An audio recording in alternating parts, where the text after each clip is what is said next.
Hello friends, welcome to my channel. ഇന്ന് നമ്മൾക്ക് കണവ കൊണ്ടൊരു റോസ്റ്റ് ഉണ്ടാക്കി നോക്കാം. ഇതിനെ കൂന്തൽ എന്നും പറയും. അപ്പോൾ അത് മാർക്കറ്റിൽ നിന്ന് തന്നെ ക്ലീൻ ചെയ്ത് കൊണ്ടുവന്നതിന്, എന്നിട്ട് കട്ടാക്കി എടുത്തതിനത് ഇതൊരു 300 ഗ്രാം ഉണ്ടാവും. ക്ലീൻ ചെയ്ത് വന്നപ്പോൾ അപ്പോൾ നമുക്ക് ആദ്യം തന്നെ ഞാനൊരു തവ അടുപ്പത്ത് വെച്ചിട്ടുണ്ട്. അതിലേക്ക് കാന്ത ഞാനൊരു ചെറുതെടുത്തിട്ടുണ്ട്, 2 എണ്ണം. അതിട്ട് കൊടുക്കാം.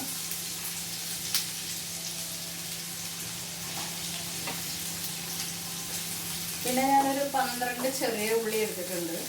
ഫുള്ള് ചെറിയ ഉള്ളി ഇങ്ങനെ നല്ല ടേസ്റ്റ് ഉണ്ടാവും. ഞാൻ കുറച്ച് എടുത്തിട്ടുള്ളൂ, ഒരു 12 എണ്ണം എടുത്തിട്ടുള്ളൂ. അത് ഉള്ളിൽ കൂടെ തന്നെ ഇടാം.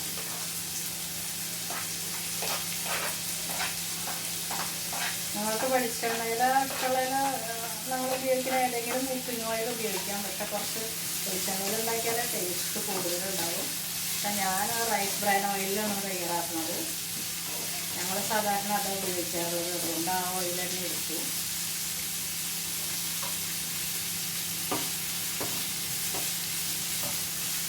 അത് ഒന്ന് വാടുമ്പോൾ നമുക്ക് ഇതിൽ വെളുത്തുള്ളി ഉണ്ട്, ഇഞ്ചി ഉണ്ട്, ഓരോ ടീസ്പൂണാണ്.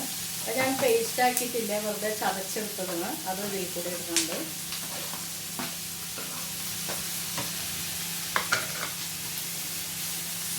എല്ലാം കൂടി ഒന്ന് കുറച്ചൊരു ലൈറ്റ് ബ്രൗൺ ആവുന്ന വരെ നമുക്കിങ്ങനെ ചെറുതായിട്ട് ഇളക്കിക്കൊണ്ടിരിക്കുക.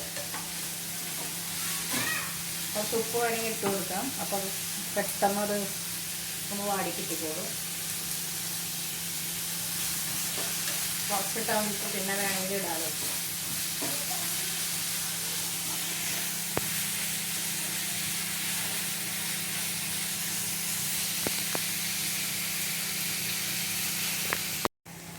അപ്പോൾ ഉള്ളിയൊക്കെ നന്നായി വാടിയിട്ടുണ്ട്. പിന്നെ നമുക്ക് മസാലകൾ ഇട്ട് കൊടുക്കാം. മസാലകൾ ഇടുമ്പോൾ ഗ്യാസൊന്നും ചെറുതാക്കണം, അല്ലെങ്കിൽ പിന്നെ കരിഞ്ഞു പോവും. അതിലേക്ക് 1 സ്പൂൺ മുളക് പൊടി. ഇത് കാശ്മീരി ചില്ലിന്, അതിന് 1 സ്പൂൺ ഇട്ടത്. നല്ല എരിവുള്ളതാണെങ്കിൽ ഇത്തിരി കുറവിട്ടാൽ മതി. ഒരു 1/4 ടീസ്പൂൺ മഞ്ഞൾപ്പൊടി, 1 ടീസ്പൂൺ ഇത് നിറച്ചെടുക്കണം മല്ലിപ്പൊടി. മേലേക്ക് നിൽക്കുന്ന വിധത്തിൽ എടുക്കാം.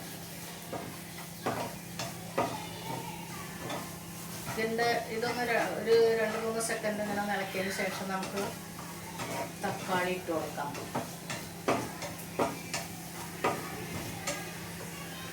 ഇത് 2 തക്കാളിനെ ചെറുതാക്കി അരിഞ്ഞത്.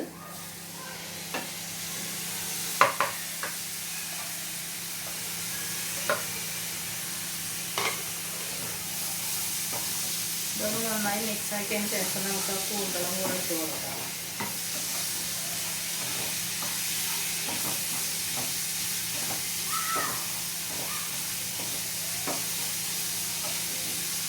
ഇനി കൂന്തൽ ഇടാൻ തിരിച്ച്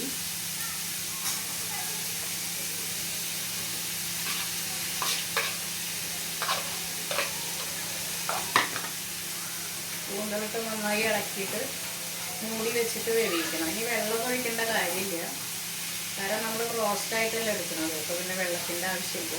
പിന്നെ ഈ കൂന്തലിൽ വെള്ളം ഉണ്ടാവും, തക്കാളിയിലെ വെള്ളം, അതെല്ലാം കൂടെ അത് വെന്തോളും. അപ്പോൾ ഇപ്പോൾ നമ്മൾ ആദ്യം ഓൾറെഡി ഇട്ട് കൊടുത്തിട്ടുണ്ട്. പിന്നെ വേണമെങ്കിൽ പിന്നീട് ഇടാം. കറിവേപ്പില ഇട്ട് കൊടുക്കാം.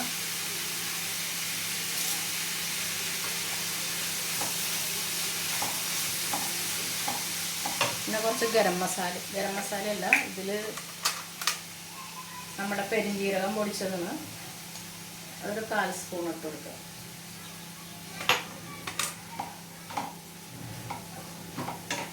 ഞാൻ മൂടി വെച്ച് വേവിക്കത്.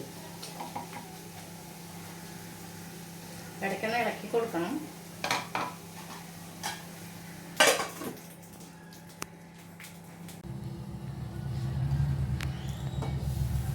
അപ്പം നമുക്ക് നോക്കാം ഇത്. അപ്പോൾ ഇത് ഒരുവിധം വെന്തിട്ടുണ്ട്. നമുക്കിതിലേക്ക് കുറച്ച് ലെമ്പു നീര് ഒഴിക്കാം.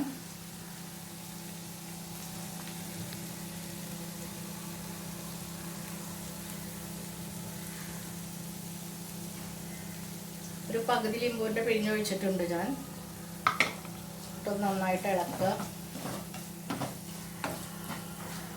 പിന്നെ ഇതിലേക്ക് ഒരു 2 ടീസ്പൂൺ ഞാൻ ഇതെടുത്ത് വെച്ചിട്ടുണ്ട് ടൊമാറ്റോ സോസ്. ഇത് ഓപ്ഷനാണ്, നിങ്ങൾക്ക് വേണമെങ്കിൽ മാത്രം ഉപയോഗിച്ചാൽ മതി. ഇത് നല്ലൊരു ടേസ്റ്റൊക്കെ ഉണ്ടാവും ഇതും കൂടി ആകുമ്പോൾ. എന്നിട്ടൊന്ന് ചൂടാവണത്. പിന്നെ ഞാൻ കുറച്ച് വേപ്പിലയും കൂടി ഇടുന്നുണ്ട്. അപ്പം ഇത് എല്ലാവർക്കും, കുട്ടികൾക്കും മുതിർന്നവർക്കും ഒക്കെ നല്ലതാണിത്. ഇതിൽ നമ്മുടെ ഹാർട്ട് അറ്റാക്കിൻ്റെ റിസ്ക് റെഡ്യൂസ് ചെയ്യാനുള്ള ഒരു പ്രോഡക്റ്റ് ഇതിൽ അടങ്ങിയിട്ടുണ്ട്, ടോറിൻ്റെ പേരായിട്ട്. പിന്നെ ബ്ലഡ് പ്രഷർ കുറയ്ക്കും, കാൽസ്യം ഉണ്ട്, അയൺ ഉണ്ട്, മാഗ്നീഷ്യം, ഫോസ്ഫറസ്, സോഡിയം, സിങ്ക്, ഇതെല്ലാം അടങ്ങിയിട്ടുണ്ട് ഇതിൽ. അത് എപ്പോഴും കിട്ടുന്ന ഒരു ഫിഷ് അല്ല ഇത്, പക്ഷെ അത് കിട്ടുമ്പോൾ നമ്മൾ എപ്പോഴെങ്കിലുമൊക്കെ ഒന്ന് വാങ്ങിച്ച് ഉപയോഗിക്കുക. നല്ല സാധനമല്ലേ, കുറച്ച് കോസ്റ്റ്ലിയാണ്, എന്നാലും ഇത് അതിനനുസരിച്ച ഗുണങ്ങളൊക്കെ ഉണ്ട് ഇതിന്.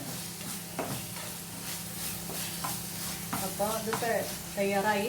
ഇനി കുറച്ചൊരു മല്ലിത്തൈയും കൂടി ഇടാം ഇതിൻ്റെ മേലെ.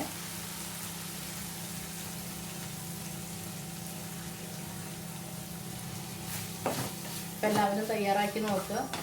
തയ്യാറാക്കി നോക്കി കഴിച്ചു നോക്കണം. ഇത് ചോറിൽ കൂടിയും ചപ്പാത്തി കൂടിയും പൊറോട്ടയിൽ കൂടിയൊക്കെ കഴിക്കാം. കുട്ടികൾക്കും എല്ലാവർക്കും ഇഷ്ടപ്പെടും. ഞങ്ങൾ ഇടയ്ക്ക് ഇത് വാങ്ങി ഉണ്ടാക്കി നോക്കാറുണ്ട്, കുട്ടികൾക്കൊക്കെ കൊടുക്കാറുണ്ട്. എല്ലാവർക്കും ഭയങ്കര ഇഷ്ടമാണ്. അപ്പോൾ മാർക്കറ്റിൽ കാണുമ്പോഴൊക്കെ വാങ്ങിക്കാറുണ്ട് ഞങ്ങൾ. അപ്പോൾ നിങ്ങളെല്ലാവരും തയ്യാറാക്കി നോക്കുക. എൻ്റെ വീഡിയോ ഇഷ്ടപ്പെട്ടെങ്കിൽ നിങ്ങളെല്ലാവരും ലൈക്ക് ചെയ്യുക, ഷെയർ ചെയ്യുക. സബ്സ്ക്രൈബ് ചെയ്യാത്തവരെ സബ്സ്ക്രൈബ് ചെയ്യാനും മറക്കരുത്. Thank you. മറ്റൊരു വീഡിയോയുമായി വീണ്ടും എത്താം.